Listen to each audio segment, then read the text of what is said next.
Oğudumcu seni kıydım aysa, maysa, maysa. Lənəcığım seni kıydım aysa, maysa, maysa. Oğudumcu seni kıydım aysa, lənəcığım seni kıydım aysa. Divupanlık ettin bana, gittin ödüne seni kıydım aysa.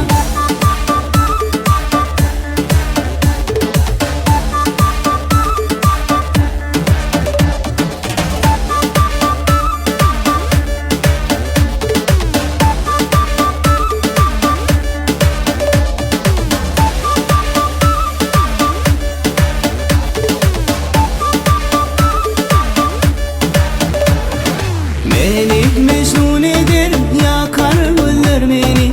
Yürek söyleyin mi, şan şiirin söyledi. Sinsin kadar gül, açılsan bunço. Taşlar şamar, gelmeyip görsüm seni. Oğudumcu seni kıydım aysa, lənəcığım seni kıydım aysa. Divupanlık ettin bana, gittin ödüne seni kıydım aysa. Oğudumcu seni kıydım aysa, lənəcığım seni kıydım aysa. Divupanlık ettin bana, gittin ödüne seni kıydım aysa.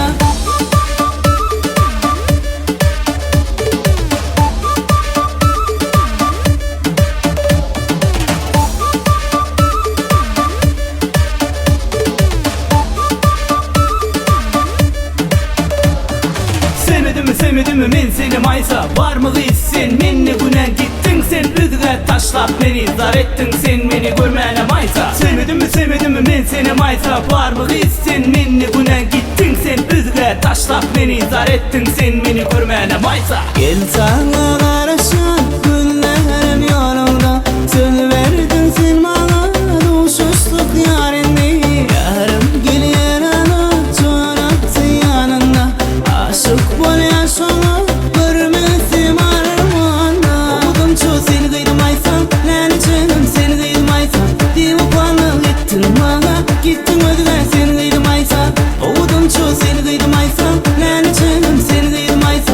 Divupanlık ettin bana, gittin ödüne seni kıydım aysa.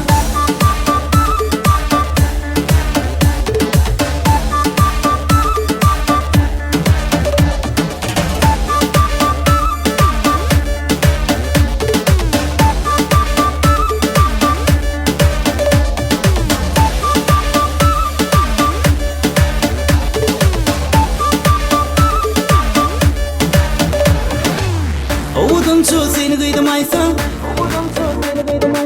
lənəcığım seni kıydım aysa. Oğudumcu seni kıydım aysa, lənəcığım seni